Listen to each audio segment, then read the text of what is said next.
ఈరోజు ఒక interesting conversation with Madan Gupta గారు.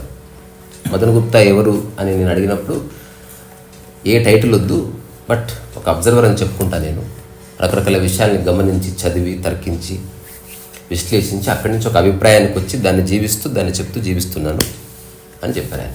సో నా దృష్టిలో అతను ఒక మనుషుల మస్తిష్కాల్లో ఉన్న చెత్తను దులిపేయడానికి తన వంతు ప్రయత్నం చేస్తున్నాడు. అది సో బూజు దులిపే డాక్టర్. సో ఈరోజు ఫస్ట్ కాన్వర్జేషన్ భగవద్గీత సారం గురించి నేను నా పాయింట్ ఆఫ్ వ్యూలో చాలాసార్లు మాట్లాడాను. అయినా సరే రకరకాల వ్యక్తుల పర్స్పెక్టివ్ ఏమిటి, ఈ ప్రపంచంలో ఉన్న మూఢధారలు ఏమిటి, ఇట్లాంటి విషయాలు నాకు కొన్ని ప్రశ్నలు ఉన్నాయి. బట్ దాని ఎసెన్స్ని ఎక్స్క్లూజివ్గా మీరు సాధ్యమైనంతసేపు చెప్పండి. అయితే దానికి వెళ్ళే గంట ముందు ఒక శ్లోకం. యదా యదా హి ధర్మస్య గ్లానిర్భవతి భారత అభ్యుత్థానమధర్మస్య తదాత్మానం సృజామ్యహే. అంటే ఎప్పుడు ధర్మం క్షీణించినా నేను వస్తాను అన్నాడు. ఆ నేను అన్నది సరిగ్గా అర్థం చేసుకోమని చాలా మంది చెప్పారు. That could be you also. నిజమైన సారం అది. ఎగ్జాక్ట్లీ మీకు ఆయన ఒక అధ్యాయంలో చెప్తాడు, పక్షులలో గరుడెడు నన్ను నేను, పశువులలో నందిని నేను, గోవును నేను. ఇట్లా అంటే ప్రత్యేకమైనటువంటి గుణాలు, దైవీ గుణాలు ఉన్నటువంటి అన్నిట్లో నేను ఉన్నాను. అది నిజమైన నేను. అది అంటే ఒక ఫాల్స్ ఐడెంటిటీ కాదు నేనన్నది, కాదు, యువర్ ట్రూ ఐడెంటిటీ అన్నది ఒక సారాంశం. సరే సార్. సో ఇప్పుడు నేను ఒక 30 సెకండ్స్ చెప్తాను, దాని మీద మీరు కొంత విశ్లేషణ చేయండి. సో భగవద్గీత అనగానే ఎవరు మరణించినప్పుడు వినేదని అట్లా ఒక ప్రచారం.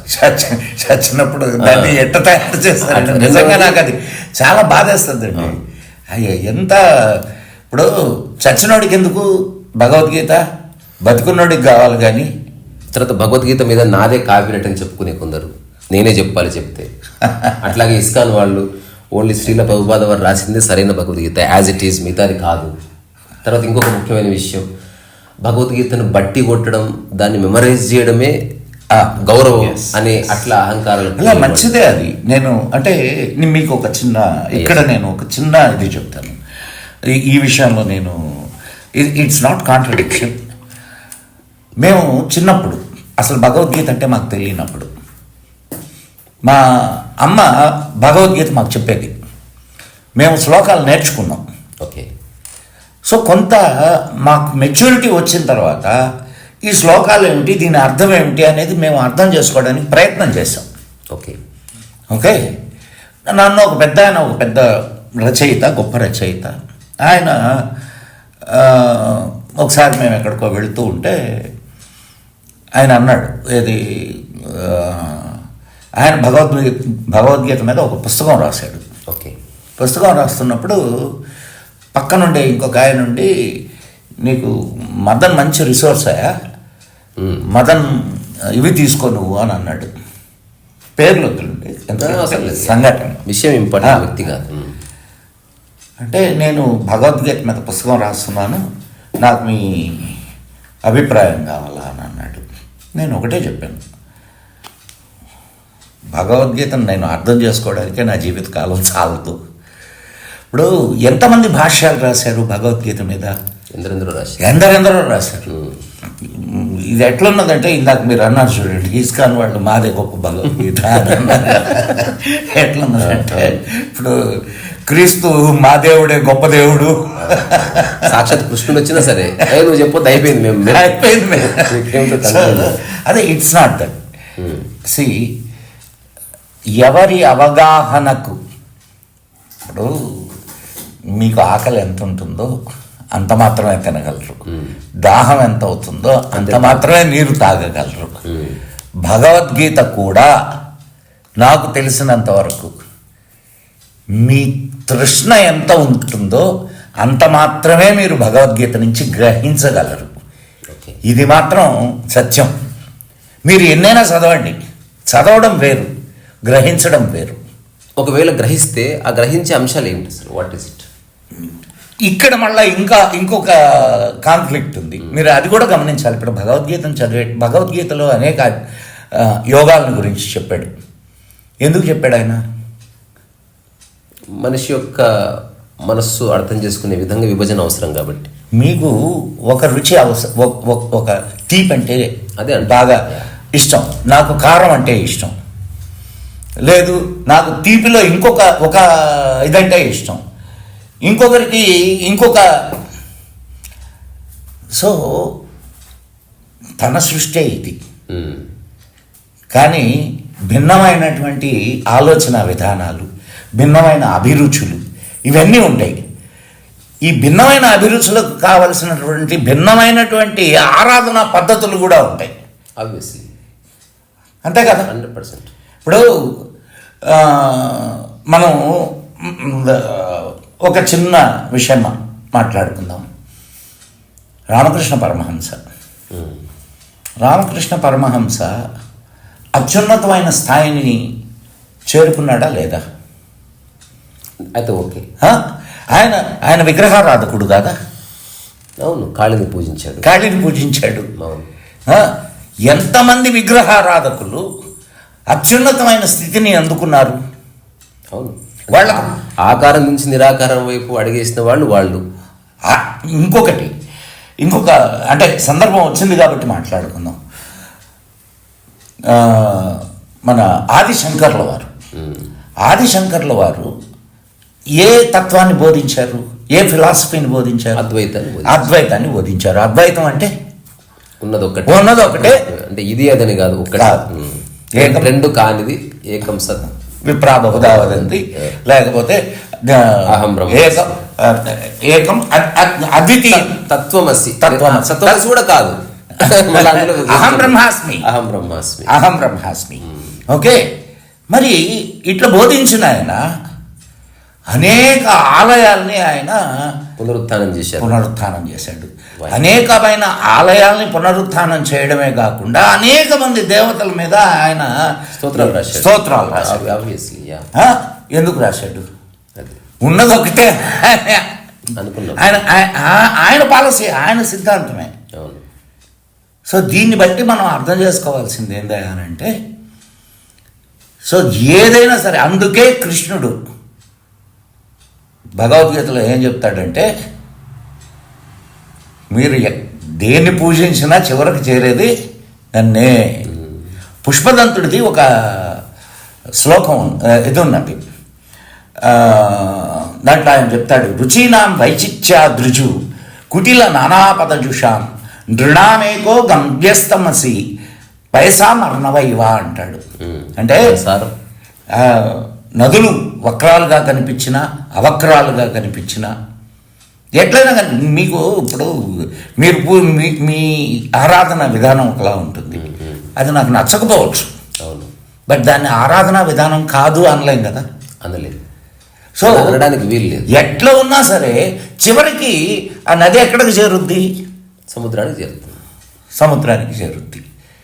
అట్లాగే భగవత్ ఆరాధనా విధానాలు ఎట్లా ఉన్నా కూడా చివరికి నన్నే చేరుతారు అని చెప్పి శ్రీకృష్ణ పరమాత్ముడు మనకు భగవద్గీతలో చెప్పాడు. అయితే మరి ఇన్ని చెప్పినటువంటి వాడు ఇన్ని యోగాలు ఎందుకు చెప్పాడు అనేది కదా మన అదొక చర్చ, అదొక డైమెన్షన్. ఇన్ని ఉన్నది ఒక్కటే అని చెప్పినటువంటి ఆదిశంకర్లు ఇంతమంది దేవతల మీద ఎందుకు రాశాడు? రియల్ ఇదే కదా ఆధ్యాత్మిక జగత్తులో ఉన్న వెరీ కాంట్రడిక్టరీ ఎలిమెంట్. ఇది కాంట్రడిక్టరీ కాదు, అర్థం చేసుకుంటే గొప్ప ఎలిమెంట్. ఇది గొప్ప ఎలిమెంట్ అంటే వేర్ అవి మనకు కాంట్రడిక్టరీగా అనిపిస్తున్నది, they are actually complementing each other. ఇంకొకటి, మీరు సపోజ్ ప్రాథమిక దశలో మీకు ఇష్టమైనటువంటి ఒక విగ్రహాన్నో లేకపోతే ఒక తత్వాన్ని, విగ్రహాన్ని అనడం కంటే తత్వము అంటే బాగుంటుంది. ఒక తత్వాన్ని మీరు ఆరాధించడం మొదలుపెట్టారు. ఆ తత్వం మిమ్మల్ని ఎక్కడికి తీసుకెళ్తుంది? ఎక్కడికి తీసుకువెళ్ళాలి? అల్టిమేట్ గోల్ ఏమిటి? ఇప్పుడు హ్యూమన్గా పుట్టాం సార్, అల్టిమేట్ గోల్ ఏమిటి? హ్యూమన్ లైఫ్కి అల్టిమేట్ గోల్ ఏమిటి? ప్రాపంచికంగా అయితే డబ్బు, హోదా ఇవి. అట్లా కాదనుకుంటే ఒక అవి ఎప్పుడూ ఉండవు, అవి నీతోటి రావు కదా. తెలుసు, అదే అంటున్నా. అది తెలియదు. అది ఒక ఒక జీవికి ఇక్కడ అంటే దీంట్లో ఒక శ్లేష ఉంది సార్. ఆ. గోల్ అనగానే అది మనకు దూరంగా ఉందని, అందుకని అవి రిలవెంట్ అనిపిస్తున్నాయి. అట్లా కాకుండా ఆల్రెడీ ఉన్నవి గుర్తించడానికి గోల్ అక్కర్లేదు. మీకు ఇక్కడ నేను మీకు ఒక చిన్న ఇది చెప్తాను అండి. ఆ గోల్ అనేది ఎప్పుడు నిర్ణయించబడుద్ది? అది కూడా ప్రశ్నే కదా. అవును, అన్ని ప్రశ్నలే. అన్ని అసలు ఉన్నవే ప్రశ్నలు. ప్రశ్నలు. అసలు మనిషి కాదు ప్రశ్న అన్నాడు ఇప్పుడు ఇది గోల్ అనేది నువ్వు చేరాలి అనుకునేటటువంటి, ఇప్పుడు మీరు ఢిల్లీ వెళ్ళాలనుకున్నారు సార్, అది ఢిల్లీ వెళ్ళడం అనేది ఒక గోల్. మీరు ఏ మార్గంలో వెళ్తారు అనేది మీ కన్వీనియన్సీ. లేదు, ఆ మార్గంలో కూడా మీరు విమానంలో వెళ్తారా, లేకపోతే ట్రైన్లో వెళ్తారా, బస్సులో వెళ్తారా, నడిచి వెళ్తారా, ఇట్స్ యువర్ చాయిస్. సో ఇక్కడ గోల్ అంటే human life goal. Any human I'm not talking about the particular sectors. Goal వచ్చి మోక్షం. వాట్ ఈజ్ మోక్ష? అక్కడికి మీరు ఈ తత్వం ద్వారా చేరగలరా? అయితే అది కూడా ఎవరో చెప్తేనే ఆ పదాలు తెలుస్తున్నాయి sir. Otherwise nobody knows. Yes కదా. ఇప్పుడు దీనికి ఒక మంచి అంటే కబీర్ దాస్ది దోహా ఉంది, చాలా మంచి దోహా, అది చెప్పుకుందాం.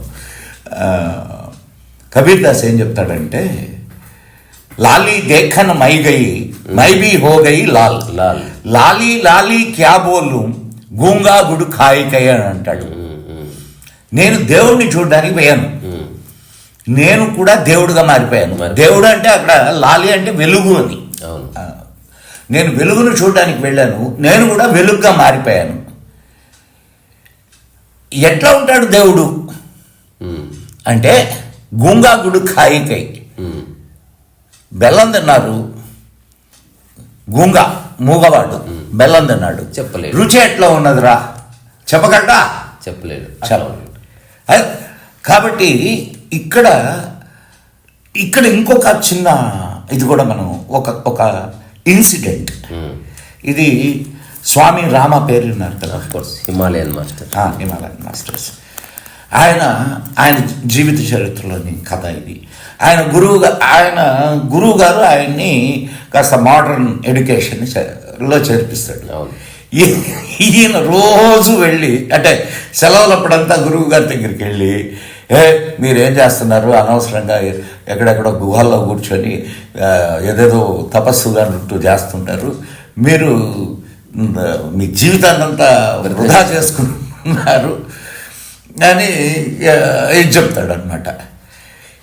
పాపం ఆయన భరిస్తాడు. చివరికి ఆయన ఒక ప్రశ్న వేస్తాడు గురువు గారు. అంటే గురువులు శిష్యుల్ని ఎలా సరైన సమయంలో తట్టి లేపుతారు. అంటే ఊరికి ఏమి చెప్పరు.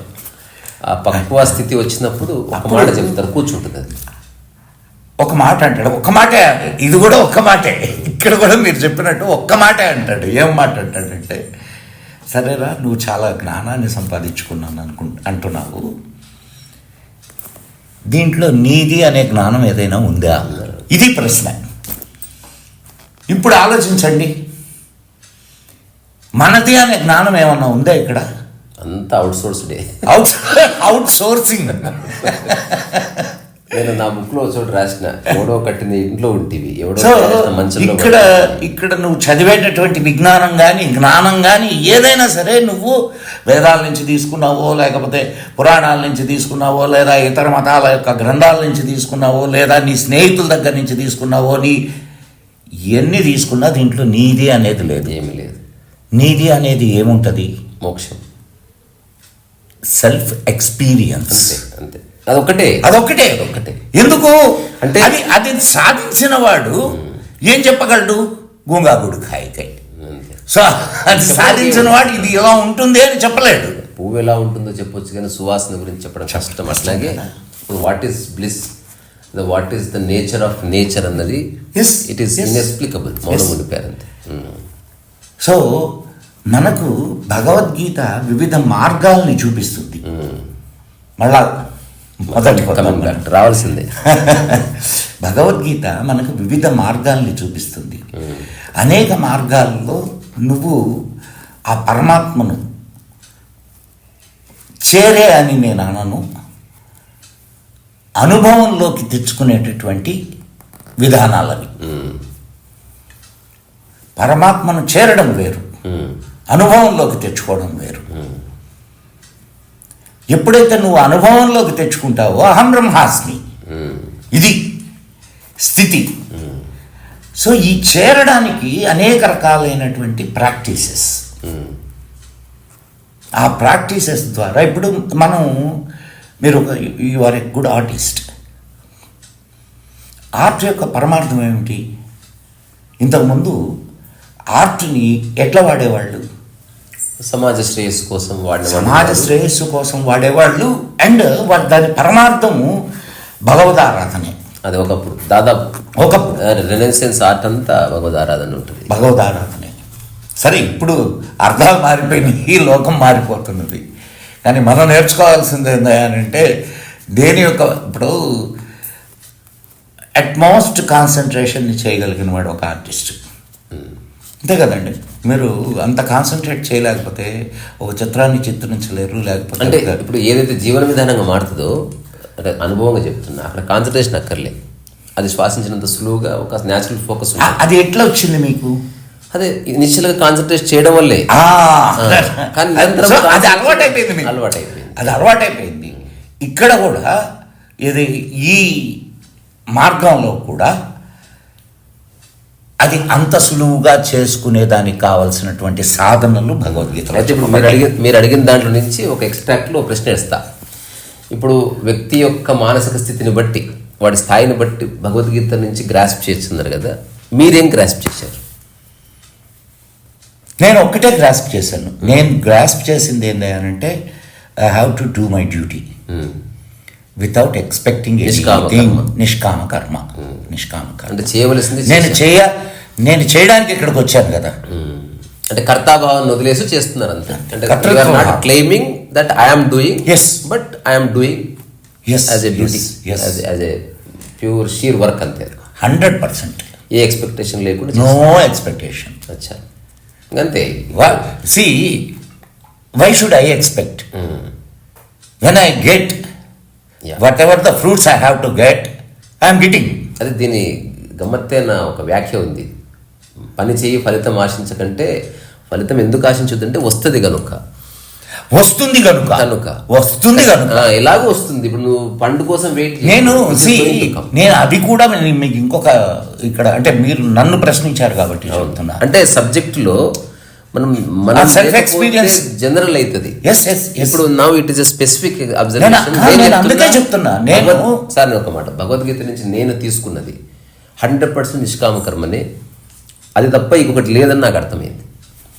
అది ఇంకొక చిన్న, ఒక చూసే వాళ్ళకి ఎప్పుడు వినని ఒక అబ్జర్వేషన్ చెప్తా. ఇప్పుడు ఎవరెవరైతే జ్ఞానులు అహంకారం లేదు, అహం లేని స్థితి అనుభవించారో వాళ్ళు వాళ్ళ గురించి చెప్పుకునేంత ఎవరు చెప్పుకోలేదు.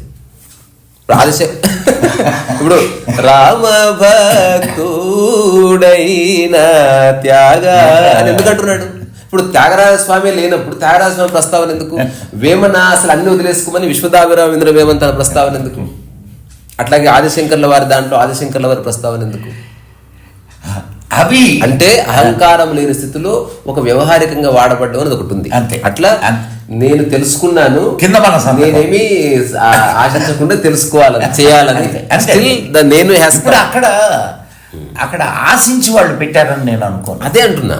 అంటే నిజమైన నేను వాడబడ్డది సమస్తానికి ప్రతి. అక్కడ నేను అనేదే లేనప్పుడు నేను ఎక్కడ వాడతాను? అది భాష గురించి చెప్పవలసిందే అంతే. అంతే తప్ప ఇప్పుడు నేను అందుకే చెప్తున్నది నిష్కామ కర్మ.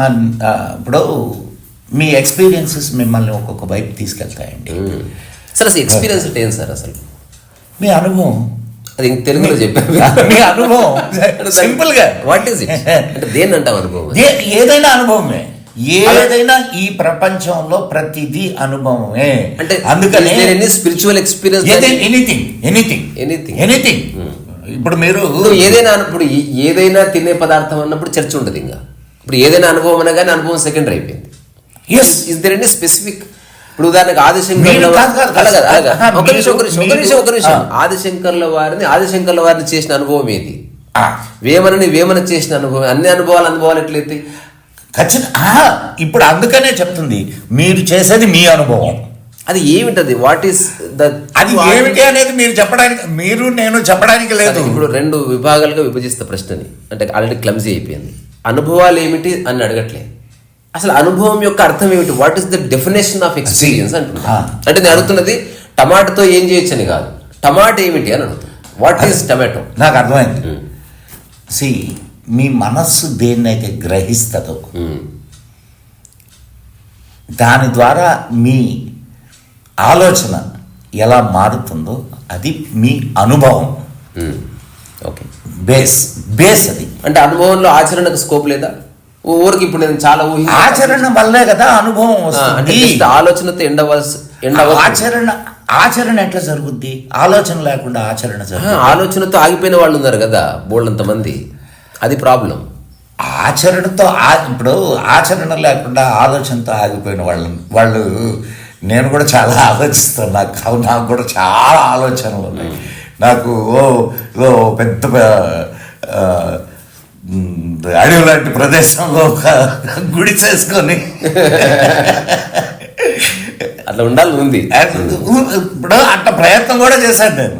అట్లా ప్రయత్నం కూడా అయింది. అంటే ఇప్పటికీ నేను 1-2 రోజులు అట్లా శ్రీశైలం అడవుల్లోకి పోయి 1-2 రోజులు గడిపి ఆ తృష్ణను తీర్చుకొని వస్తాను నేను అంటున్నది ఏంటంటే అన్నీ తీరవు కదా. అవును. కానీ నీ లైఫ్ ఒకదానికి నిర్ధారించబడే ఇక్కడికి పంపించబడింది. దీన్ని ఒప్పుకుంటారా? నేను ఒప్పుకోను. సరే, నిర్ధారించే వాళ్ళు ఎవరు? ఇప్పుడు ఉదాహరణకి చిన్న ప్రశ్న. ఇది నా ఆథెంటిక్ ప్రాక్టికల్ లివింగ్ ఎక్స్పీరియన్స్ ఇస్తున్న state, not from the books. నేను మీకు ప్రాక్టికల్ ఎక్స్పీరియన్స్ నుంచే ఇస్తాను. నేను అక్కడి నుంచి చెప్తున్నా. సో చూడడానికి కాంట్రడిక్టరీగా అనిపించిందా? Probably both are the same, I guess. Might be. So ఇప్పుడు జస్ట్ మెమరీని పక్కకు జరిపితే మీకు నాకు తేడా లేదని ఒకటి కదా. సో అందుకని I don't care about memory.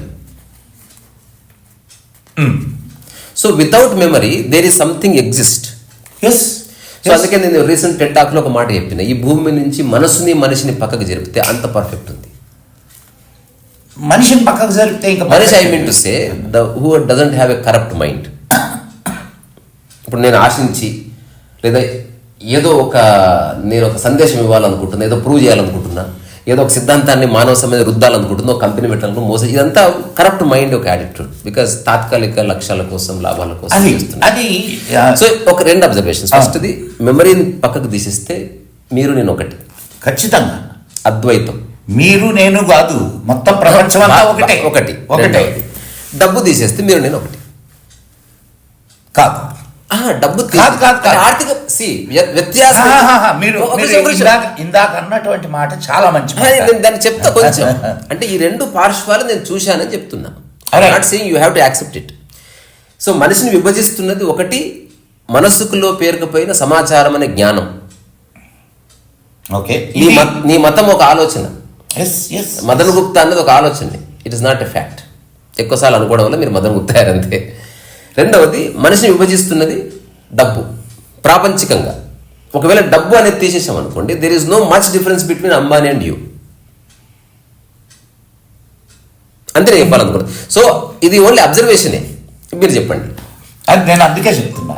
ఇక్కడ మీరు అంటే స్టేట్మెంట్ మళ్ళీ ఒక మాట చెప్తే నాది అయిపోతుంది. The reason why I said memory has no significance in existential loss లో మెమరీకి ఏం లేదు. ఎందుకంటే జంతువుకి మెమరీ లేదు, మీకు మెమరీ ఉంది, ఆయనకి ఇంకా అపారం ఉంది. నా ఉద్దేశం మీలాంటి మెమరీ లేదు. సో మీకంటే తక్కువ మెమరీ ఉంది దాని Yes. బ్రెయిన్ స్ట్రక్చర్లో. ఇప్పుడు ఉదాహరణకు చిన్న డబ్బా దాన్ని, మీది డ్రమ్ము, ఒక ఆయనది గోలెం, ఎక్కువ పడుతుంది అందులో, ఎక్కువ గ్రాస్ప్ చేయగలుగుతుంది, ఎక్కువ ప్రాసెస్ చేయగలుగుతుంది, అనలైజ్ చేయగలుగుతుంది, ఓకే వాటి. కానీ ఈ మెమరీని పక్కకు తీసేసినప్పుడు there is some commonality between all of us. Yes. అక్కడికి వెళ్ళడానికి అక్కడి- ఆధ్యాత్మికత యొక్క అన్ని శాస్త్రాలు చెబుతున్నాయి. అంటే అంటే ఈ మైండ్లో ఎక్కువ ఉండదు, అంటే don't be A just mind, go beyond mind అని చెప్తున్నారు కదా. Yes. అట్లా అంతే, అది నేను చెప్పాలనుకున్నాను. ఇప్పుడు మీరు మీ మొదటి స్టేట్మెంట్ 100% కరెక్ట్, దాంట్లో నేను కూడా ఒప్పుకుంటాను. మీరు ఇప్పుడు దాన్ని థాట్లెస్ స్టేజ్ అంటారు. అవును, థాట్లెస్ స్టేజ్కి వెళ్ళినప్పుడు అహం బ్రహ్మాస్మి అంటే అంతే. అర్థమైంది కదా అది. కానీ థాట్లెస్ స్టేజ్కి వెళ్ళగలవా? మీరు వెళ్ళగలడం లేదు. వెళ్ళగలవా? నేను దానికి జవాబు చెప్తాను. ఆహా. దానికి జవాబు దేర్ ఈస్ దేర్ ఈజ్ నేను వెళ్ళగలడం లేదు. కానీ ఎట్లా? అది ఉంది, మీరు చెప్పండి. అది ఉంది. నేను అదే చెప్తాను. మీకు భగవద్గీతలో ఆయన చెప్పిందంతా అదే. ఏది నువ్వు ఎట్లా ఆ స్టేజ్కి వెళ్ళాలి అనేదానికి మిమ్మల్ని ఎవరైనా అడిగారనుకో, జ్ఞానయోగము, భక్తి యోగము, కర్మయోగము. మదన్ గుప్తాజీ, మీరు చాలా మాట్లాడుతున్నారు, మిమ్మల్ని నేను గల్లా పట్టుకొని అడుగుతున్నా. I want to get liberated and understand Krishna's essence. నన్ను థాట్లెస్ తీసుకెళ్ళే ఆ ఉపాయం చెప్పండి. I don't want read Bhagavad Gita. మీరు చదివారు కాబట్టి మీరు నన్ను ఎట్లా తీసుకెళ్తారంటే మీరు ఏం చెప్తారు? ఎస్, ఈ విషయంలో నేను ఒక అంటే గురువు గారి సిద్ధాంతం, ఆయన ఎక్స్పీరియన్స్ కాదు ప్లీజ్. ఎందుకంటే ఆయన ఎక్స్పీరియన్స్ వేరుంటుంది, నా ఎక్స్పీరియన్స్ వేరుంటుంది. పర్సెప్షన్ అంతే. పర్సెప్షన్. ఒక మహాత్ముడు, గురువు గారు అనడం కంటే ఆయన మహాత్ముడు అంటే బాగుంటుంది. ఆయన వాక్కుని నేను తీసుకుంటే నేను మీకు సమాధానం చెప్పగలరేమో అనిపిస్తుంది. చెప్పండి ఊరికి. ఆయన ఎవరయ్యానంటే రమణ మహర్షి గారు. ఓకే. రమణ మహర్షి గారు ఆయన ఒకే ఒక్క ప్రశ్న, ఆయన ఒకటే ఇది చేశాడండి.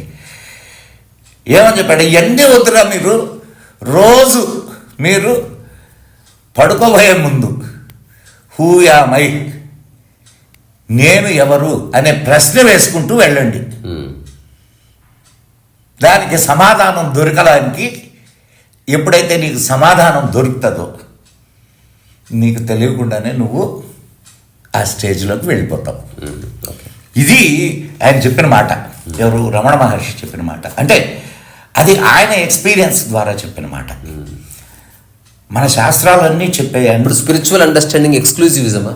అంటే కొందరికి సొత్త కాదు. స్విచ్ చేస్తే లైట్ అందరికీ వెలుగుద్ది. అంటే ఒక ప్రత్యేక నక్షత్రంలో పుట్టినవాడు, ఒక ప్రత్యేక గర్భంలో జనించిన వాడు, ఒక రాజకుమారుడు. సో అంటే నా ఎర్లీ ఏజ్లో నా ప్రశ్న ఇప్పుడు లేవు ఊరికి అడుగుతున్నా. అంటే అట్లాంటి దారులు ఉన్నాయి మీకు. సరే, మీరన్న దాంట్లో నుంచి కొన్ని ఉదాహరణలు చెప్పుకుందాం. అత్యంత హీన కులం అనుకుంటున్నా, నేను దేన్ని అనుకోను, సమాజం అనుకుంటున్నా. అటువంటి కులాల్లో పుట్టినటువంటి అనేక మంది మహానుభావులు లేరా? వాళ్ళకి మోక్షం రాలా? వాళ్ళు దేవుణ్ణి ప్రార్థించలా? వాళ్ళు మార్గాల్లో పయనించాలి. దేవుడు అంటే అది మళ్ళా వద్దాం, దానికి మళ్ళా వద్దాం. అదే కదా. వాళ్ళందరూ మోక్షాన్ని పొందారండి. వద్దాం, అది ఒకటే కాదు. వాళ్ళ ఎక్స్పీరియన్సెస్ని మనతో షేర్ చేసుకోలేదా? చేసుకున్నారు. అండ్ అనేక మంది ధనవంతులు, మీరు అన్నటువంటి ధనవంతులు వదిలేసి పోయి వాళ్ళ జీవిత గమ్యాన్ని వెతుక్కుంటూ లేదా సత్యాన్ని వెతుక్కుంటూ వెళ్ళినటువంటి వాళ్ళు లేరా? ఉన్నారు. సో వాడి పుట్టుక అది ఆల్రెడీ ఆన్సర్ ఇచ్చేసారు. ఇది కాదు, నథింగ్ టు డూ. ఇప్పుడు ఇంకొక ప్రశ్న వేశారు. ఇప్పుడు నేను దేవుడు అంటే ఎవరు దేవుడు? How to define? మీరు డిఫైన్, ఎందుకంటే బోల్డ్ అంత మిస్కాన్సెప్షన్ ఉంది. డెఫినేషన్ మీకు ఇందాకనే చెప్పాను. It is your personal experience. You can't and in addition విభజిస్తున్నదే అది. ఇప్పుడు నాకు ఇట్లా అర్థమైందని నేను, మీకు ఇట్లా అర్థమైందని మీరు ఒక 100 మంది, నేను కన్విన్స్ చేశాను. ఎందుకు అవసరమే ఉంది? సమస్య అంత ఎక్కడే వస్తుంది. నువ్వు మైండ్ ఇప్పుడు నేను నిన్ను కన్విన్స్ చేయాల్సిన అవసరంలా.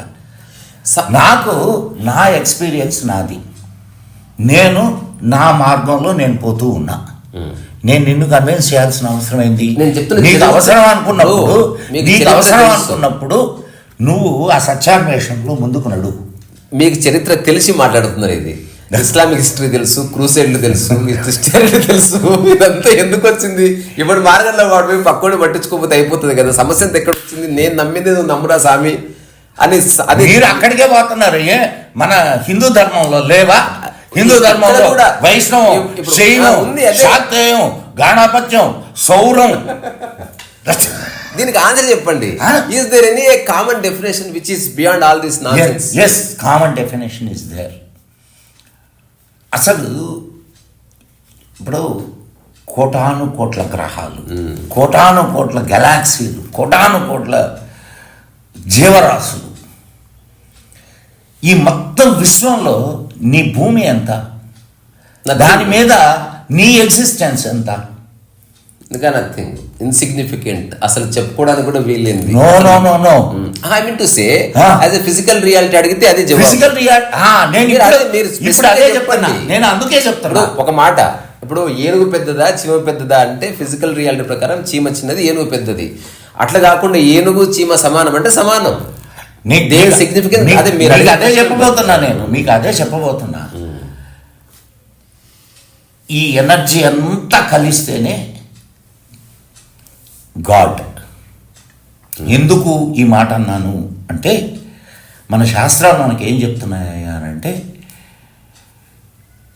గాడ్ మేనిఫెస్టెడ్ ద యూనివర్స్ అని చెప్తున్నాయి. ఆ స్టేట్మెంట్ తోనే మీరు చెప్పింది పడిపోయాయి. ఫస్ట్ చెప్పింది ఏమైంది? అంతా కలిపితే ఆగండి సార్. అప్పుడు కాదు నీకు దాంట్లో ఉన్న తత్వమే నీలో కూడా ఉంది కదా. మీరు ఫస్ట్ చెప్పింది ఐ అగ్రి. ఎప్పుడైతే God manifested the whole existence అనగానే గాడ్ సపరేట్ అయిపోయిండు. బికాజ్ మేనిఫెస్టెడ్ అన్నా నేను. అవును, మేనిఫెస్టెడ్ అంటే తానై ఉన్నాడు. అట్లా చెప్పలే. మేనిఫెస్టెడ్ అంటే ఏంది? I manifested this, you made this. No, I not manifested. Manifest లో కూడా ఏదో జరుగుతాయి. మీరు you are very wrong. No no no, దాని అర్థం చెప్తా. ఒక నిమిషం ఆగండి. ఐ మేడ్ దిస్ అన్నప్పుడు కరెక్ట్, నేను కొన్నిటిని కలిపి తయారు చేశాను, I agree. Yes. Even manifestation కూడా ఎవరో మేనిఫెస్ట్ చేయడానికి ఎవరు లేరు. It's a system. ఈ వివరణ ఎవరిస్తారు అంటుంది. ఇప్పుడు మనం ఇంత బుర్ర బద్దలు కొట్టుకుంటే బద్దలు కొట్టుకోవాల్సిన అవసరం. ఇప్పుడు మీరు అంటున్నది నాకు అర్థమైంది. అది అర్థం చేసుకుంటే అందరం మనం అవుతుంది. మీరు అంటున్నది ఏంది? ఏదైతే మేనిఫెస్టేషన్ జరిగిందో దట్ ఇట్ సెల్ఫ్ గాడ్. ఇప్పుడు అంటున్నారు మీరు, అవునా? మీరు జాగ్రత్తగా గమనిస్తే ఈ విశ్వం అంతా కూడా ఒక నిర్ణీతమైన ప్రణాళిక ప్రకారం జరుగుతుందా లేదా? అది మా వాళ్ళు చేశారని ఒకటి చెప్తున్నాడు, అందుకే గొడవైంది. ఎవడు? ఇప్పుడు సమస్య ఇప్పుడు I created moon and I created sun అని చెప్పుకొని సాగు 7 రోజులు చేశాడు అని పెట్టుకున్నారు సార్. నువ్వు కూడా పెట్టుకో అని నేను కూడా చెప్తా. ఈ భూమి మీద ఇంత ఐ క్రియేటెడ్ దిస్. నాకు అధికారం ఉంది, తెలుసా మీకు? ఉంది, అంతే. నాకు అధికారం ఉంది, 100% ఉంది. ఎందుకు? I manifested this. అవును, because I'm also one of the manifestation in this creation. Creation కూడా అనడానికి ఈ శాస్త్రాలు పుట్టి దేవుడు ఒకడు వచ్చాడు, ఆ దేవుడి నుంచి ఇన్ని రోజులు ఇది పుట్టింది, ఇట్లాంటివన్నీ మనకు తెలుసు. సో దీంతో ఉన్న ప్రాబ్లం ఏంటంటే a part can not create. Sir నిజంగా ఒక విషయాన్ని కానీ గమనిస్తే ఈ గొడవలు ఏమి ఉండవండి. ఆ విషయం ఏమిటంటే నువ్వు ఆ పరమాత్మ తత్వానివి. ఆ పరమాత్మ తత్వాన్ని నీలోకి, అది ఏమిటి సార్? అది వాట్ ఇస్ ఇట్? ఒక నిమిషం, పరమాత్మ తత్వం ఒక 5 పాయింట్లు చెప్పండి. ఇందాక మనం అనుకున్నామే, ఏది ఆలోచన అనేది తీసేస్తే ఒకటి అల్టిమేట్, అది వీక్ అదొక్కటి చాలు. నీకు మళ్ళా 4 5 మళ్ళా 4 ఇప్పుడు ఆయన అద్వైతం అని అన్నాడు ఒక ఆయన, ఇంకొక ఆయన వచ్చి ద్వైతం అన్నాడు, ఇంకొక ఆయన విశిష్ట అద్వైతం అని అన్నాడు. ఆలోచన అనేది తీసేస్తే ద్వైతం లేదు, అద్వైతం లేదు, విశిష్ట అద్వైతం లేదు.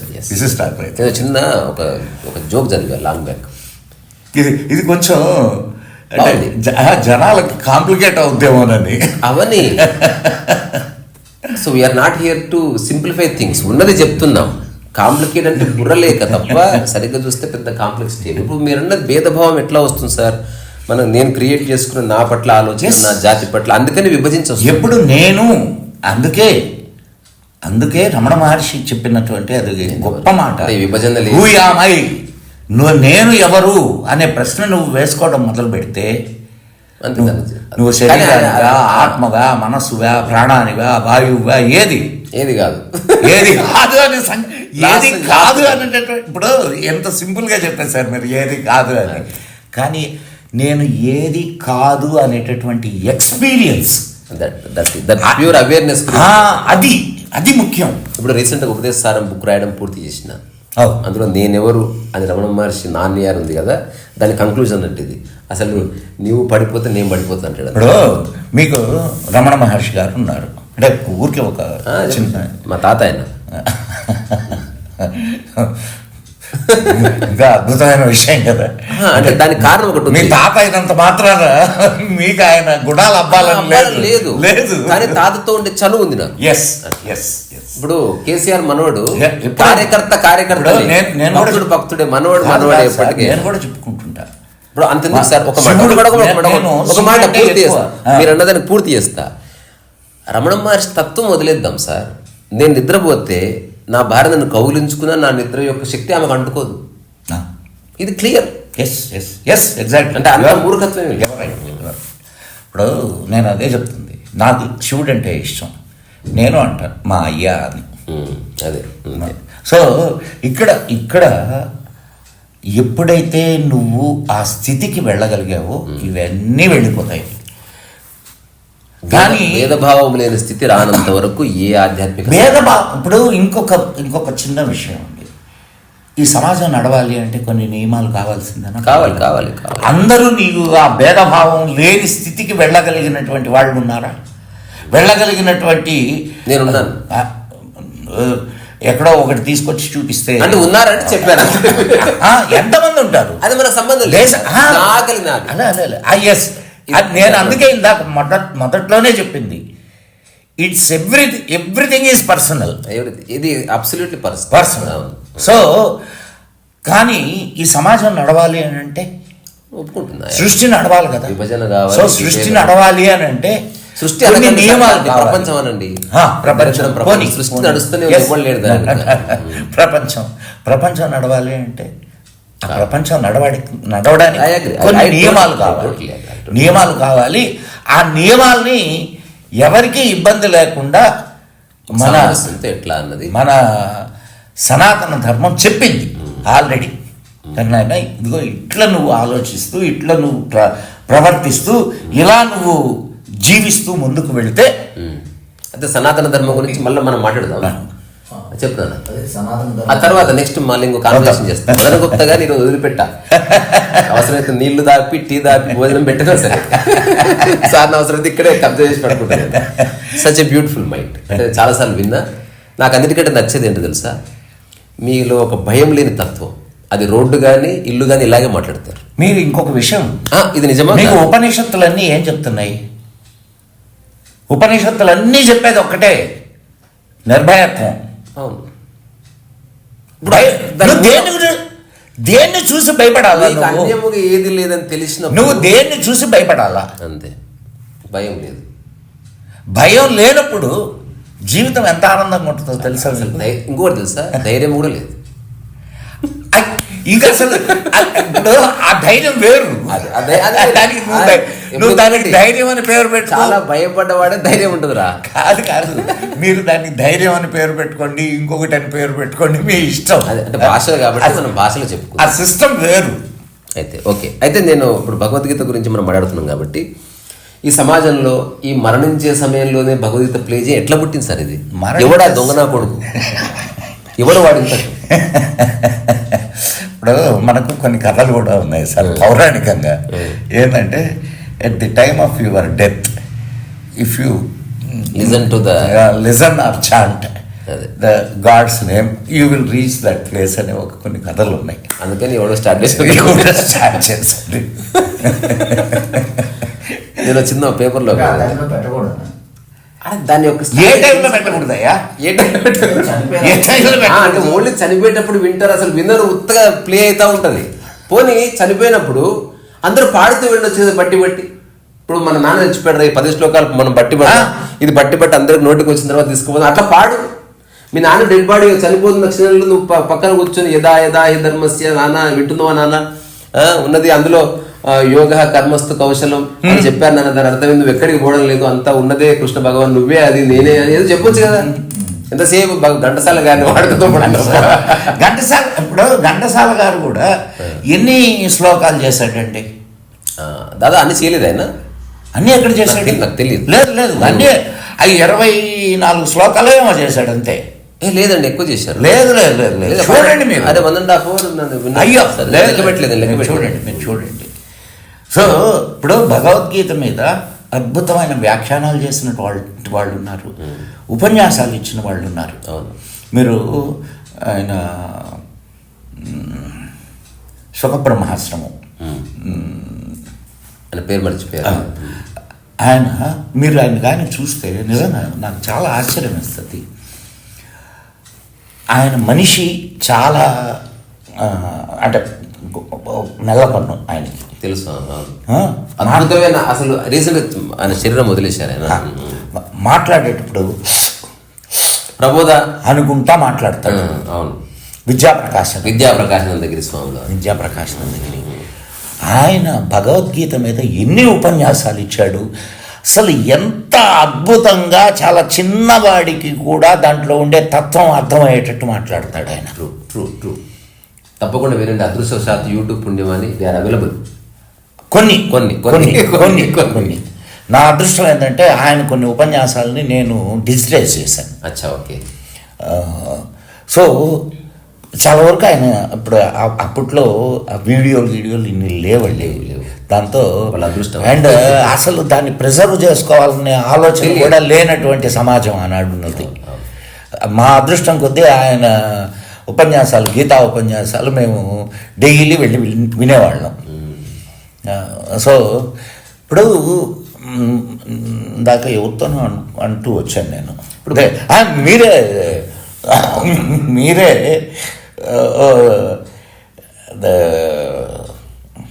ఈయన శంకర్ల వారిది భజగోవిందం దాంట్లో సత్సంగత్వే నిస్సంగత్వం.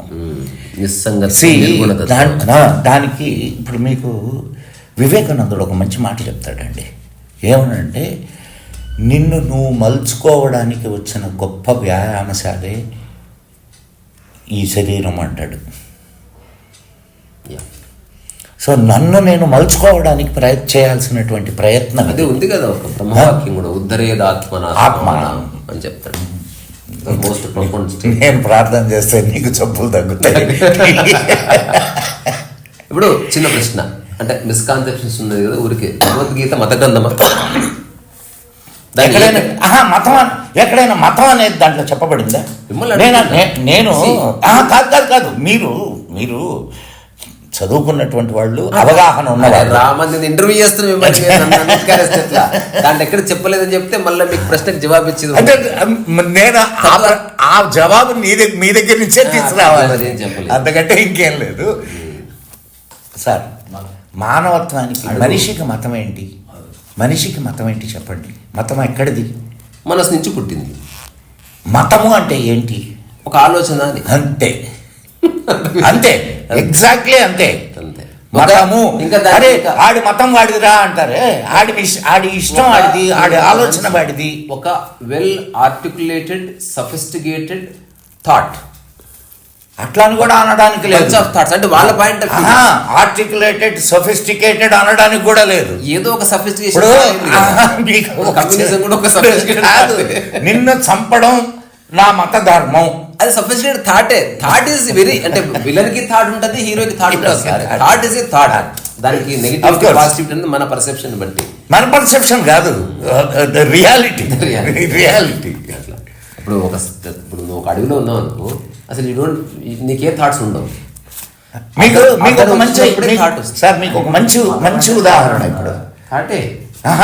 ఒకటి చిన్నది, ఒక మనిషి నుంచి పుట్టింది మతం రా, అంతే ఫస్ట్ థింగ్. అందుకే సనాతన ధర్మం మతం కాదు. దానికోసం ఎందుకు ఎంతగానో కొట్టుకుంటున్నారు తెలియక. అరే టికెట్ల కోసం కొట్టుకుంటాను.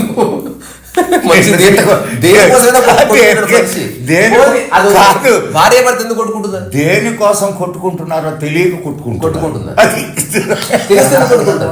మతం కాదు ఏంటి. ఇప్పుడు నెక్స్ట్ టాక్ చేస్తారు, ఇప్పుడు కాదు అది. ఏంటంటే సనాతన తర్వాత ఇక్కడ కరెక్ట్గా చెప్పాలంటే దేనికి కొట్టుకుంటున్నారో తెలియక కొట్టుకుంటున్నారు. ఎందుకంటే కొట్టుకోవాల్సిన దాని గురించి కొట్టుకోకుండా, ఇప్పుడు మేమిద్దరం దేని గురించి కొట్టుకుంటున్నాం? సత్యం కోసం. కొట్టుకోవాల్సిన దాని గురించి కొట్టుకుంటున్నాం. నేను చాలాసార్లు ఒక మాట చెప్తా. ఇద్దరు అరుస్తున్నారు, ఒకడు గొడవ ఆపడానికి అరుస్తున్నాడు, ఒకడు గొడవ పెంచడానికి అరుస్తున్నాడు. అది తేడా, అది గుర్తిస్తే సరిపోతుంది. అది అంటే ఇప్పుడు నేను ఒక గుంత తీస్తున్నప్పుడు మేమిద్దరం చర్చ చేస్తున్నామే, దేనికోసం చర్చ చేస్తున్నాం? అహంకారాలు ప్రూవ్ చేసుకోవడానికి ఆయన కాదు కదా. ఓవరాల్ అర్థం చేసుకోవాల్సిన ఒక సత్యాన్ని అర్థం చేసుకోవడానికి మేము ఈ దీన్ని డిబేట్ అని కూడా, దీన్ని చర్చ చేస్తున్నాం. సత్యమే ఏంటది? ఆ సత్యం ఏంది అనేది ఎవరికి వాడు తెలుసుకోవాల్సింది అని చెప్తున్నాను. తెలియకపోవచ్చు అని చెప్పాడు. సత్యం అంటే ఆలోచనలు, తద్వారా వచ్చే నీకు ఐడెంటిటీ. దీన్ని మనం చాలా సైంటిఫిక్గా కూడా చెప్పుకోవచ్చు. చెప్పండి. ఇప్పుడు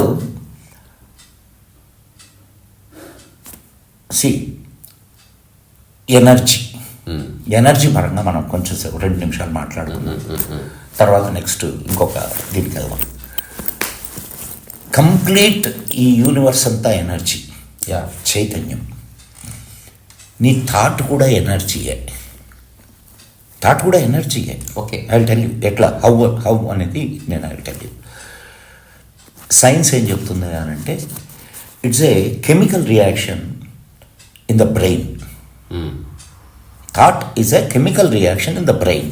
okay. So thought chemical reaction జరిగినప్పుడు రెండు సబ్స్టెన్సెస్ కావాలి, జరిగినప్పుడు రిలీజ్ అయ్యేది ఏంటి? ఎనర్జీ, శక్తి, రాపిడి. థాట్ శక్తి అయినప్పుడు ఆ ఎనర్జీ ఎక్కడికి వెళ్తుంది? Energy cannot be destroyed. ఎనర్జీని నువ్వు డెస్ట్రాయ్ చేయలేవు. దాని దిశ మార్చవచ్చు అంతే. దాన్ని రూపాంతరం చేయొచ్చు తప్ప దాన్ని నాశనం చేయలేం. సో ఆ రూపాంతరం చెందడం ఎక్కడ ఉంటుంది? ఎట్లయినా ఏదో ఇక్కడే ఉంటుంది. వాటర్ లాగా బిందెలు పోస్తావు, కుండలు పోస్తావు, ఇక్కడే ఉంటుంది. నీ శరీరంలో జనరేట్ అయినటువంటి ఎనర్జీ నీ శరీరంలోనే ఉంటుంది, లేకపోతే నీ చుట్టుపక్కల ఉంటుంది కదా. సో ఈ ఎనర్జీస్ నీ శరీరం వదిలేసావు, ఎనర్జీ వెళ్ళిపోద్దా? ఉంటుంది. అది సత్యం. ఎనర్జీ వెళ్ళిపోతే వెళ్ళదు కదా. వెళ్ళదు. ఎళ్ళని ఎనర్జీ ఏమవుద్ది? అది నేను మీకు బాగా చాలా వెళ్ళని ఎనర్జీ ఏమవుతుంది? ఇక్కడే ఉంటుంది. ఆ ఎనర్జీ ఇంకెక్కడికోద్ది, ఇక్కడికి ట్రాన్స్ఫర్ కావాలిగా. Continue further. ఆ ఎనర్జీ మళ్ళా ఇంకొక రూపం తీసుకొని అనుకున్నాం ఇదే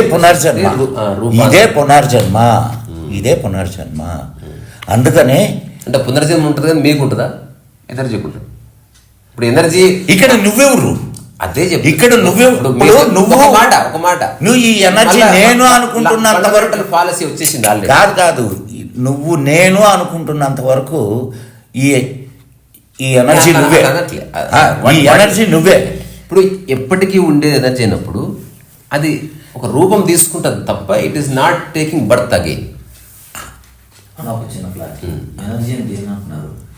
ఏదైతే ఉంది అంటే నువ్వు చెప్తున్నావు ఇప్పుడు ఇంకోటి ఏదైనా ఒక పరమ సత్యాన్ని అర్థం చేసుకోవడానికి ఒక ఆధార సత్యం కావాలి. ఇప్పుడు చేపలు పట్టడానికి ఒక వల కావాలి కదా, నిజానికి వల లేకుండా పట్టుకోవచ్చు, బట్ కుదరదు. అట్లా నువ్వు ఏదో ఒక ఆధారాన్ని పట్టుకొని అర్థం చేసుకునే ప్రయత్నంలో ఆయన శక్తిని తీసుకున్నావు. చెప్తున్నా ఎనర్జీ గురించి. నువ్వు ఆహారం తిన్నావు, నీకు ఒక శక్తి వస్తుంది. నేను తిన్నా, నాకు శక్తి వస్తుంది. ఈయన తిన్నాడు, ఈయన శక్తి వస్తుంది. ఈ శక్తులు ఒకటి. అట్లా నీవు నేను ఒకటి శక్తి పరంగా, అక్కడ విభజన లేదు. ఇంకొక దాంతో పాటుగా ఈ ఎనర్జీతో పాటుగా నీ ప్రాణశక్తి కూడా ఉంటుంది. ఉంది, అవును. ఈ ప్రాణశక్తి కూడా ప్రయాణం చేస్తుంది. ఈ ప్రాణశక్తి కూడా ప్రయాణం చేసి ఇప్పుడు మీకు అసలు దీన్ని చెప్పడానికి ప్రయత్నం చేస్తా. అది కొంచెం ప్రయత్నం చేయవలసింది. మిస్ఫైర్ కాదు. అవన్నీ చెప్పగలిగితే, అవన్నీ చేయగలిగితే ఇక్కడ ఉండం మనం. సో ఇందాక మీరు అన్నారే, ఏది మెమరీ అనేది తీసేయని. ఈ మెమరీస్ అన్నీ ఏంటి? మీరే చెప్పాలి. Energy, again energy. థాట్సే కదా మెమరీలోకి వెళ్తాయి. థాట్సే కదా మెమరీలోకి వెళ్తాయి. ఎప్పుడైతే ఈ థాట్స్ అన్నిటిని తీసేసావో, ఎనర్జీని అంతా తీసేసావో, అప్పుడు మిగిలేదేంటి? Thoughtless stage. ఎప్పుడైతే మీరు థాట్లెస్ స్టేజ్లోకి వెళ్ళగలిగారో అప్పుడు ఈ శరీరాన్ని వదిలితే ఏమవుతుంది? అది మీకు అనిపించి రీబర్త్ ఉండదు. అది ఓకే, అగ్రీ. అంతే. నాకు అనిపించడం కాదు, నేను సైంటిఫిక్గా చెప్పడానికి ప్రయత్నం చేస్తాను దీన్ని. సరే, ఇప్పుడు థాట్ ఎనర్జీ అంటున్నారంటే ఇప్పుడు ఇన్ఫర్మేషన్ అంటున్నారు. ఏదైనా దేర్ ఈజ్ సంథింగ్, అది నీ అన్న ఐడెంటిటీని పక్కన పెడితే there is already another thing. దానికి జనన మరణాలు ఉండవు, అది ఎప్పటికి ఉంటుంది. Example white canvas లాంటిదిగా.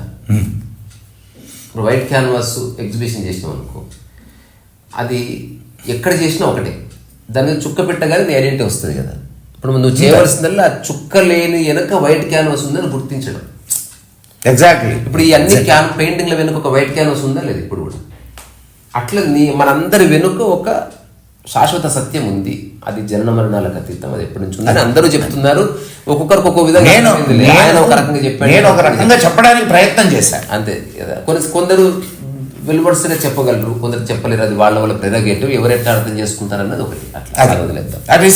అది రిసీవర్స్ ప్రాబ్లం. ఇప్పుడు ఉదాహరణకి భగవద్గీత ఒకరు బైహార్ట్ చేస్తారు, మెమరీనే కదా, మెమరీలో ఉంది. దాంట్లో నువ్వు ఏ మేరకు ఆచరిస్తావు అన్నది now it is beyond memory. Exactly. అట్లా అంటే నువ్వు మెమరీని ఆధారం చేసుకొని మళ్ళీ ఒకటి నీ పేరేంటన్నా? టైసన్. నీకు ఒక మంచి థాట్ వచ్చింది, ఆర్టిస్ట్ కాబట్టి చెప్తున్నా. ఒక మంచి థాట్ వచ్చింది నీకు. ఆ థాట్ మైండ్లో ఉంది. మైండ్లో ఉన్నంత వరకు అదేంటి? ఇన్ఫర్మేషన్. అదే థాట్ని నువ్వు ఒక పెయింటింగ్గా తీర్చిదిద్దగలిగావనుకో, అప్పుడు అది ఇన్ఫర్మేషన్ కాదు, అది అవుట్పుట్. ట్రాన్స్ఫార్మ్. అర్థమవుతుందా? సో ఇప్పుడు నువ్వు చదువుకున్నటువంటి చదువంతా కూడా it's an information. When it comes to application, then only ఆ ఇన్ఫర్మేషన్కి ఒక ఇప్పుడు ఈయన చెప్పిన దాంట్లో భగవద్గీత సారం ఇదే. జస్ట్ దాని ఇన్ఫర్మేషన్గా తీసుకోకు, దాన్ని అప్లై కూడా చేసి. నేను భగవద్గీత చెప్పేదే అది. భగవద్గీత ఏం చెప్తుందా అంటే ప్రాక్టీస్ ప్రాక్టీస్ ప్రాక్టీస్. ప్రాక్టీస్ అనేది ఒక మతానికి సంబంధించింది కాదుగా. అర్థమవుతుందా? ప్రాక్టీస్ అనేది నువ్వు ఏ మతమైనా కానీ, ఏ ఇదైనా కానీ నువ్వు ప్రాక్టీస్ చేయి. ఏది ప్రాక్టీస్ చేయాలా? నీకు ఇష్టమైనటువంటి మార్గంలో ప్రాక్టీస్ చేయి, కానీ ప్రాక్టీస్ చేయి. మళ్ళీ అక్కడికే వస్తుందిరా. ఎవడు చెప్పిన ఒకటి, అంత చేసి ఏమన్నా చేసి సాధించకపో, నేను అన్న భావన రాని నీకు. అది ఎందుకంటే నువ్వు ఒక్కడి నేను అనేది ఉన్నంత వరకు నీకు there is no salvation or peace peace. Salvation కూడా లేదు. లేదు. ఇది ఎట్లా ఇప్పుడు ఎగ్జాంపుల్ అహంకారం యొక్క మాటకి, అహంకార శూన్యతలో నుంచి మాటకి ఒక చిన్న ఎగ్జాంపుల్గా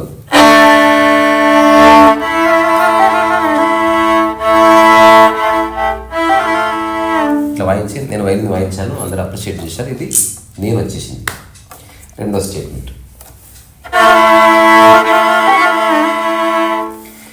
ఇది తయారు చేసిన వాడు ఇక్కడున్న గాలి, స్ట్రింగ్స్ అంతా కలిపి నా ద్వారా నీకు వైలిన్ వినిపించేలా చేశాయి. సో నేను ఒక మాధ్యమాన్ని, I'm part of the violin. చూడు ఇందాకటి దానికి ఇప్పుడు దానికి ఏడ తెలుస్తుంది కదా. ఇది నువ్వు నిరంతరం చెప్పక్కర్లే, ఇది ఒక నిరంతర ఎరుకలాగా కొంచెం ఉండమని చెప్తుంది నీకు గీతం. నువ్వు అందుకే ఏ పని చేసినా నువ్వు సాక్షిభూతుడుగా ఉండి చేయగలిగితే నేను అనేటటువంటి ఆ అహంకారాన్ని నీలో నుంచి తొలగించగలిగితే, అహం అంటారు దాన్ని, అహంకారం ఈ సృష్టి పుట్టినప్పుడే పుట్టింది. అందుకని అది అంత స్ట్రాంగ్గా ఉంటుంది. సో ఇది ఓవరాల్ ఒక కంక్లూజన్ కదా వచ్చినాం. తర్వాత ఈరోజు పొద్దున ఒక చిన్న ఎగ్జాంపుల్ వచ్చింది సార్. ఒక తల్లి దగ్గరికి 4 పిల్లలు తీసుకొచ్చారు వేరే వాళ్ళు. మేము ఊరు వెళ్తున్నామంటే మా పిల్లలను చూసుకోండి. అప్పుడు తల్లి భోజనం పెడుతుంది. తన కొడుకుకి ఫస్ట్ పెట్టి మిగతా వాళ్ళకి పెట్టిందా మాయ అంటుకుంది, నేను వచ్చేసింది. అటు కాకుండా అందరినీ కూర్చోబెట్టి పెట్టిందా సమానత్వం వచ్చేసింది. రమణ మహర్షి ఇట్లా పెడతాడు. మామూలు సాదాసీదా మనిషి కొడుకు పెట్టుకొని కొడుకు చెప్పి మిగతాది పెడతాడు. ఇద్దరు భోజనమే పెడుతున్నారు, కానీ మనసులో విభజన వచ్చేసింది కదా. అక్కడ ఎందుకయ్యా రమణ మహర్షి ఎంతమంది శిష్యులు ఉన్నారు ఆయనకి? కానీ అంతమంది శిష్యుల్లో ఆయన చేరుకున్నటువంటి స్థితిని చేరుకున్న శిష్యులు ఎంతమంది ఉన్నారు? లేరు. ఇప్పుడు ఆయన ఒక మాట చెప్తాడు. ఏదో విషయం వచ్చి ఆశ్రమం నిర్వహణలో గొడవ పడుతున్నారు లోపల. గొడవ పడుతూ ఉంటే ఆయన బయట కుక్కలు కూడా అరుచుకుంటూ ఉంటే కుక్కలు అరుస్తున్నాయి. అంతే. వాటికి వీటికి తేడా ఏంది? అవి దేనికోసమో కొట్టుకుంటున్నాయి, వీళ్ళు దేనికోసమో కొట్టుకుంటున్నారు. ఉండేది ఆశ్రమంలో, ఉండేది రమణ మహర్షి సన్నిధిలో. అంతే. ఇంక నువ్వు ఏం నేర్చుకున్నావు? అవునా కదా టైసన్? ఏం నేర్చుకున్నావు అక్కడికి వెళ్ళి? కొట్టుకోవడమా? తినడానికి వెళ్ళావా? పడుకోవడానికి వెళ్ళావా?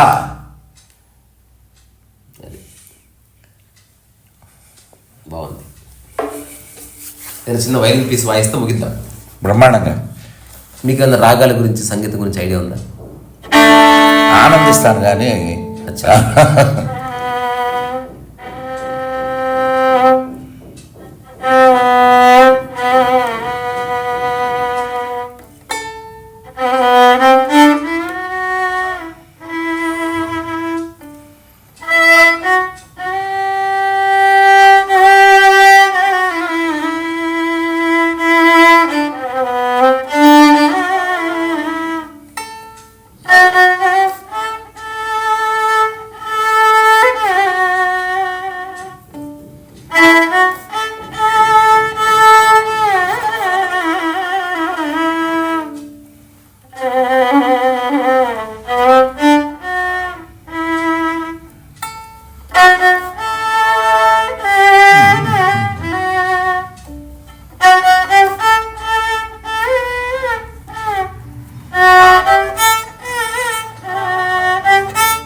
సో ఇది ఒక స్పాంటేనియస్ కాన్వర్జేషన్, దీని వెనుక ప్రిపరేషన్ కానీ ఏమీ లేదు.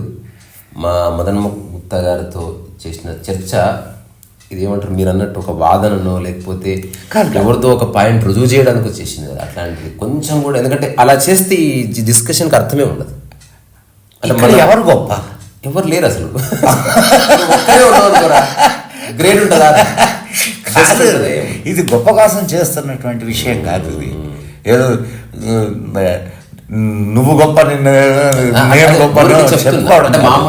ఇది సత్యాన్ని మనం తెలుసుకోవడానికి చేస్తున్న ఒక ప్రయత్నం అంతే. సో అది కృతకృత్యం అయ్యామా లేదా అనేది పాయింట్ మళ్ళీ మాట్లాడుకుంటాం. అది మనం చేసిన ప్రయత్నాలన్నీ కృతకృత్యం కావడానికి అవకాశం ఉండొచ్చు లేకపోవచ్చు, కానీ ప్రయత్నం అనేది మాత్రం మానవ ప్రయత్నం ఎప్పుడూ ఉండాల్సిందే. సో మనిషి ఆధ్యాత్మిక జీవితం ఎట్లా ఉంటుంది అనే దానికి ఒక చిన్న ఒక ఏమంటారు ఇంట్రెస్టింగ్ వన్ సైడ్ కాన్వర్జేషన్. గురువు అడుగుతాడు హూ ఆర్ యూ అంటే, అప్పుడు వాడు చెప్పాడంట I was born as a mark, then I started understanding my life, questioning, then I became question mark, then I was surprised, I became exclamatory mark అంటే ఆశ్చర్యార్థకం అయిపోయాడు. Now I become nobody, just dot remain that. Yes.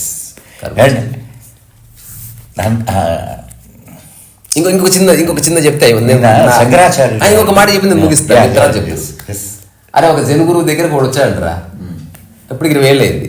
అప్పుడు ఆ జన్ గురువుని అడిగాడంట, sir 20,000 సాధన చేస్తున్నాడు కదా, వాడి పరిస్థితి ఎలా ఉందంటే జన్ గురువు చెప్పింది ఏంటంటే, ఫస్ట్ నా దగ్గరకు వచ్చినప్పుడు నా స్థితిలో ఉండేవాడు, మెల్లమెల్ల కోల్పోతున్నాడు, లూజింగ్ ఇట్. ఇప్పుడు బాధ గురువులు బోధ గురువులు అని. అవును, అబ్సల్యూట్లీ. ఇప్పుడు అందుకే మన ధర్మం ఏం చెప్తుందంటే, గురువుని ఎంచుకునేటప్పుడు కూడా నువ్వు పరిశీలించి పరిశోధించి ఎంచుకోవాలి అని చెప్తావు. అయితే నాకు మళ్ళా ఈ ప్రశ్న అడగడంతోనే ఒక ప్రశ్న ఉంటుంది, అందుకే ఏం చెప్పుకోకూడదు. అసలు అది ఏందో తెలియని వాడికి గురువు ఎట్లా గుర్తుపడతాడు సార్? ఇప్పుడు ఒక డైమండ్ అంటే తెలియని వాడికి రైట్ మీరు గుర్తుపడతాడు? ఇది అతిపెద్ద లాజికల్ ఎంక్వైరీ. కాదు కాదు, నేను మీ దగ్గరికి వచ్చా, మిమ్మల్ని గురువా అనుకున్నా, నాకేం తెలియదు, మీకు కొంత తెలుసు, కానీ ఎంతసేపు మీరు నటించగలరు తెలిసినట్టు? అదే అర్థమవుతుందా? మీరు నటిస్తున్నారని నాకు తెలిసినప్పుడు నేను మీ దగ్గర ఎందుకుంటాను? అంతేలే, కానీ టైం ఇస్ లాస్ట్. నేను కూడా ఇప్పుడు ఇంకొకటి, టైం ఇస్ నెవర్ లాస్ట్. ఒకప్పట్లా గురువులు నిరంతరం అందుబాటులో లేరు, 5 నిమిషాల దర్శనాలు ఇచ్చి దుబ్బేస్తున్నారు, అందుకని ఎప్పటికీ అర్థమే వాళ్ళని మీరు గురువులు అంటున్నారా? మరి మీరు ఎవరిని అంటున్నారో నాకు తెలియదు. అదర్వైజ్ అందరు గురువులే కాదు. నిజమైనటువంటి గురువు నీకు అంతడం కూడా ఒక అదృష్టం అంతే. ఇది ఒక్కటి మాత్రం అదృష్టం, ఒక రైట్ పర్సన్ తారసపడడం అన్నది అది ఇట్స్ షీర్ లక్. అబ్సల్యూట్లీ, అందులో ఏ సందేహం లేదు. ఇప్పుడు పెద్ద పెద్ద ఆశ్రమాలు నిర్మించుకొని మేము గురువులు అని చెప్పుకుంటున్నారు, రైట్. మనం అంటే వాళ్ళని విమర్శించడం కాదు, మనది చిన్న కుటుంబం, వాళ్ళది పెద్ద కుటుంబం అంతే. నీ చిన్న సంసారం, వాళ్ళది పెద్ద సంసారం, పెద్ద సంసారంలో ఉండే బాధలు వాళ్ళకి ఉంటాయి. అసలు సంసారాన్ని వదలడానికి గురువు కావాల్సి వచ్చి చిన్న సంసారంలో నుంచి పెద్ద సంసారంలోకి పోవడం కరెక్టా? కరెక్ట్ కాదు, కానీ వాళ్ళకు కూడా తెలియదు అది. వాళ్ళ కాదు వాళ్ళు పాపం మొదలు పెట్టడమేమో ఏదో లోక కళ్యాణం కోసం మొదలు పెడతారు, ఈ ఎండ్ కావడం ఎక్కడో ఎండ్.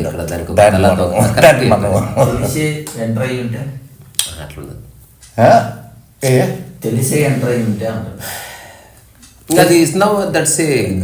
ఇంకది దాన్ని ఇప్పుడు బ్లఫ్ అంటారు కదా, అంతసేపు ఎట్లా బ్లఫ్ చేస్తాం? నీకు తెలిసిపోద్ది, ఇంతమంది జీవితాలను బ్లాక్ చేసి నువ్వేం సాధిస్తావు? కాదు, కొంతకాలానికి తెలిసిపోద్ది, కొంతకాలానికి నువ్వు చేస్తున్నది సాధన మోసమా అనేది ఈజీగానే తెలిసిపోద్ది. Absolutely, yeah, I agree. So ఇది మదన్ గుప్తా గారితో ఒక క్యాండిడ్ కాన్వర్జేషన్. Thoroughly enjoyed. తర్వాత ఇంకా కొన్ని ఇంట్రెస్టింగ్ సబ్జెక్ట్స్ ఉన్నాయి. మళ్ళీ నెక్స్ట్ ఎప్పుడన్నా చూదురు కానీ. రైట్. సో ఇక్కడి నుంచే మీ అందరిలో ఉన్న ఓపికకి శిరస్సు ఉంచి నమస్కారం ఓం చేస్తున్నాను. నమః శివాయ. మదన్ గుప్తా తరపున, తర్వాత మదన్ గుప్తా గారిని నా సమక్షంలో తీసుకొచ్చిన మా కన్నమ్మ, వీడియో తీస్తున్న నా బిడ్డ, తర్వాత టైసన్. సో అందరి భాగస్వామ్యం వల్లనే ఈ వీడియో జరిగింది అని చెప్పడానికి ఇదంతా భగవతి సారమే. అది ఒక్కరిగా మనం ఏం చేస్తలేదు, అది క్లియర్. అందుకే చివరిగా చెప్పండి. ఎస్, నాది మెంటల్ ఛానల్ సార్, ఏమన్నా చెప్పచ్చు. మ్యాక్సిమ్ గోర్కి అమ్మ దామోదర్. ఆమె ఏం చెప్తుందంటే ఆమె ఎప్పుడు వి అని వాడుతుంది. ఒక విలేకరి అడిగాడు ఆమెని, ఏమ్మా నువ్వు ఎప్పుడు వి అంటుంటావు కదా, అంటే అది మేము అనే అహంకారంతోనా లేకపోతే దాని వెనుక ఉన్న అర్థం ఏంటి అంటే, ఈ ప్రపంచంలో ఏ కార్యము కూడా ఒక్కడి వల్ల జరగదు, అబ్సల్యూట్లీ ఒక సమూహ కృషితోనే జరుగుతుంది అని చెప్పింది ఆవిడ.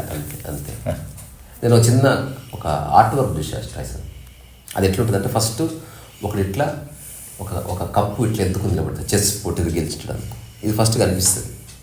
తర్వాత చూస్తే కొన్ని వేల చేతులు అతన్ని మోస్తుంటాయి. అది గుర్తించరా గూట్లే అనేది సారాంశం. అది ఎవరు చెప్పండి నీకు టైసన్ వాళ్ళదేంది, వాళ్ళ డబ్బులు పడేస్తే నువ్వు మంచి చిత్రకారుడివి, గొప్ప చిత్రకారుడివి. వేరే వాళ్ళు లేకపోతే కాదు నీ చిత్రము బయటకు రావడానికి క్యాన్వాస్ తయారు చేసిన వాడి కాంట్రిబ్యూషన్ లేదా, రంగులు తయారు చేసిన వాడి కాంట్రిబ్యూషన్ లేదా, అండ్ కుంచె తయారు చేసిన వాడి కాంట్రిబ్యూషన్ లేదా? ఉంది. గుర్తించాలి. అవునా కాదా? ఇవన్నీ ఉంటేనే కదా నువ్వు చిత్రకారుడిగా గుర్తించబడ్డావు. అవును. సో అది దండేస్తే ఆ సమస్తానికి వేసేటట్టు గుర్తిస్తే అహంకార శూన్యత. అహంకారం నా ఒక్కడికి వేసాడు అనుకున్నావా, యూ స్టక్. ఎస్, ఇంతకు మించి ఏమీ లేదు. I think beautifully explained. అర్థమైన వాడికి అర్థమవుతుంది, అర్థం కాని వాడు మళ్ళీ గుర్రాన్ని అన్నం లేకపోతే ప్రాబ్లం, కానీ ఆత్మకేంద్రం లేకపోతే ఏ ప్రాబ్లం లేదు. హాయిగా జీవితం నడుస్తూ ఉంటుంది. చలో మళ్ళీ రీసరా మళ్ళీ కలుసుకుందాం.